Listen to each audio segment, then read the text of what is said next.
Tuhan itu menurut saya, menurut kami di Kristen yang kami ajarkan, Tuhan itu untuk Yesus, panggilan untuk Yesus Kristus. Tuhan itu manusia. Sementara Allah ini adalah yang tidak terlihat, dia adalah pencipta. Tapi Simon dan Petrus mengakui Yesus Allah. Iya. Jadi batal dong tidak terlihat sedangkan Yesus terlihat. Oke.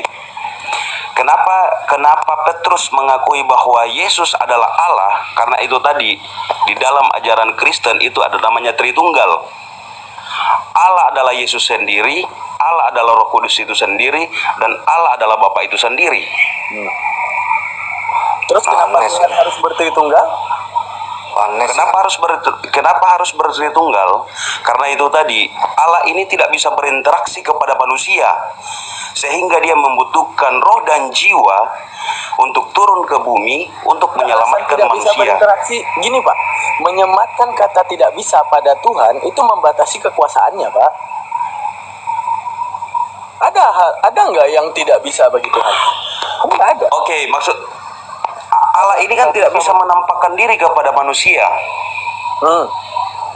Nah, sehingga dia membutuhkan roh dan jiwa, membutuhkan tubuh dan jiwa untuk menjadi Tuhan. Itu kalau versi Bapak, kita ciptain Tuhan sendiri nih. Tuhan tidak akan nampak melihat saya. Kita tidak akan bisa melihat Tuhan. Oh, aku wujudin dia jadi suci misalnya. Itu versi kepala kita. Pertanyaan saya, maunya Tuhan Tritunggal ini apa? Jadi gini loh, kalau misalnya pemahaman Bapak memaksakan ke pemahaman kami, tentu tidak akan konek, Pak. Enggak, kita bicara secara objektif. Oke, gini Pak. Arti kata satu seperti yang diajarkan Musa, Shema Israel, Adonai Eloheinu, Adonai Echad. Tentang Tuhan yang satu, lebih mudah kita pahami bahwa kodrat pencipta langit dan bumi dan menguasai langit dan bumi dan tidak ada apapun yang mustahil padanya, bahkan hanya dengan menghapuskan dosa, hanya jentikan jarinya ataupun hanya mengatakan kalian sudah kumaafkan, itu lebih simpel pada Tuhan tanpa harus terbagi dan terbelah.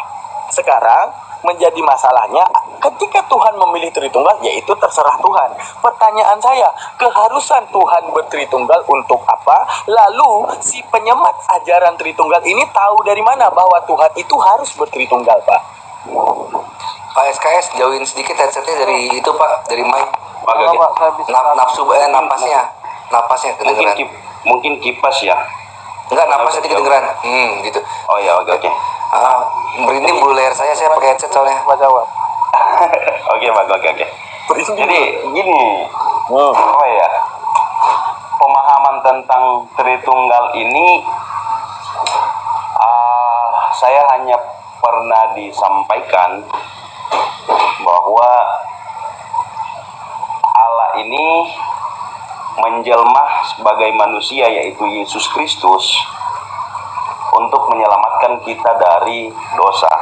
Di dalam perjanjian itu dikonsepsikan, iya Pak, itu dikonsepsikan atau memang kemauan Tuhan?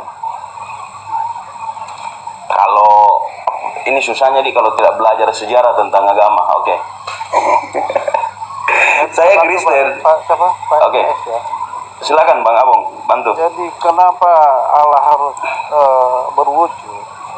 Karena itu harus berinteraksi dengan yang berwujud. Allah itu goib. Bagaimana supaya dia berinteraksi? Oke, Bapak berapa kali interaksi dengan Tuhan yang Bapak dengar langsung perkataan Tuhan dan berteman dengan Tuhan, ngopi bareng Tuhan, ataupun tahu alamat Tuhan, ataupun silaturahmi ke rumah Tuhan? Jangan dibawa kemana-mana dulu. Itu ya bukan kemana-mana, kan Bapak sendiri yang bilang harus bertritunggal agar adanya interaksi. Ya kan Bapak sendiri yang bilang tadi kan? Manusia goib atau gohir? Kalau menurut Anda? Gohir. Bagaimana yang goib bisa berhubungan dengan yang goib? Apanya? Mengirimkan utusan malaikat. Bisa. Malaikat. Ngirim nabi bisa. Malaikat. Kalau kalian kan mengurungkan malaikat, kalau kami firman yang nusul menjadi manusia. Nusul. Firmannya nuzul jadi manusia. Itu dikonsepsikan atau kemauan Bapak? Sekarang saya mau tanya, yang mau diselamatkan itu siapa? Manusia.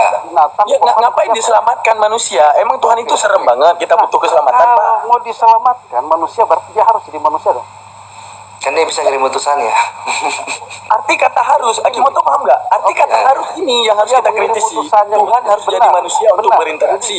Kita Kenapa Tuhan nggak ada mengirim interaksi utusan? jadi manusia, kita paham Itu Tuhan. sebabnya kenapa Kristen itu percaya Taurat, karena dari hukum Taurat atau dari perjanjian lama itu sudah dikirim utusan sampai kepada nabi-nabi. Ternyata tidak ada satu manusia pun yang bisa memenuhi. Lalu kenapa Yahudi bisa tahu Tuhan, sedangkan nggak pernah ada firman yang nuzul jadi manusia? Gimana Pak?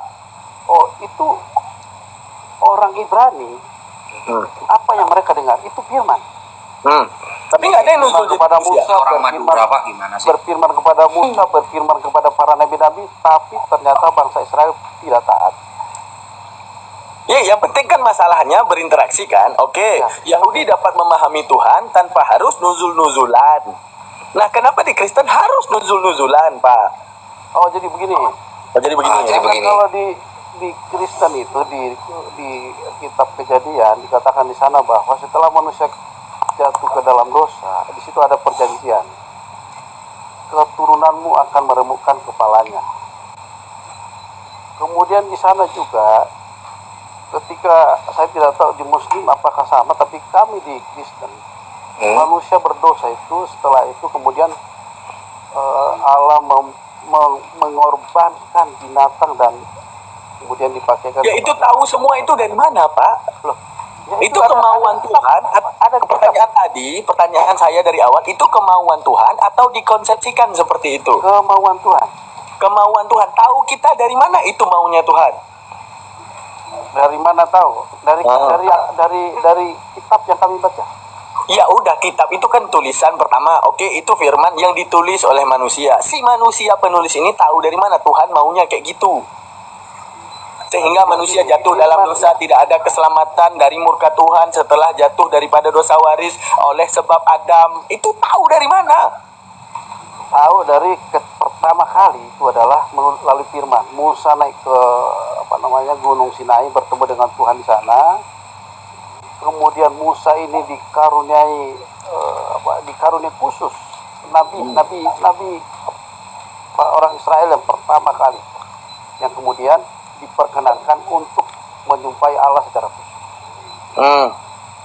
Nah, dari situlah Musa menulis tentang awal mula kejatuhan manusia ke dalam dosa. Dari situlah Musa mengatakan, Iya, di era Musa, Bapak, nggak ada Yesus yang nujul-nujul kan? Kenapa Musa bisa Ya, paham Tuhan, oke. Bapak? Yesus nusul itu 2000 tahun yang lalu. Kenapa harus nusul? Karena itu adalah rancangan Allah yang terakhir. Iya, tahu itu rancangan Allah dari mana, Pak? Kita juga bisa memfitnah Tuhan dengan mengatakan apa? Ternyata kita Tuhan yang sebenarnya. Mulai dari sini. Contoh, Pak. Saya Contoh, Pak. jelaskan mulai dari sini. Ya, bentar, Pak. Allah itu kan punya rencana lebih rencana Tuhan itu lebih sistematis, lebih rinci. Iya, maksud saya kita tahu rencana Tuhan ini dari mana. Ini arti rencana itu kaitannya dengan akal ataupun Nah. pemikiran ataupun ide. Itu semua dari sini. Sekarang kita dapat Manusia mendobrak kan- ide manusia kan- Tuhan dari mana, paham Bapak? Contoh gini, saya nggak ngomong apa-apa nih.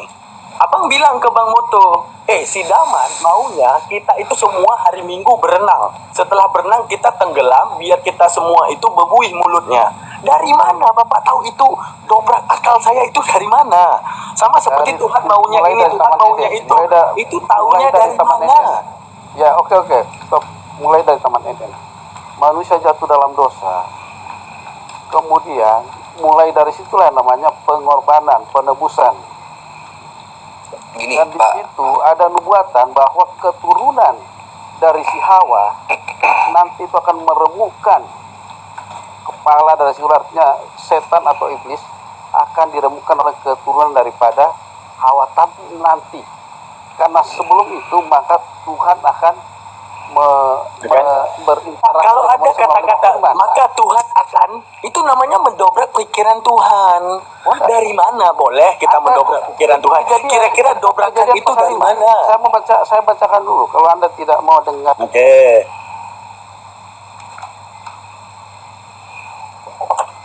Nyelam dia.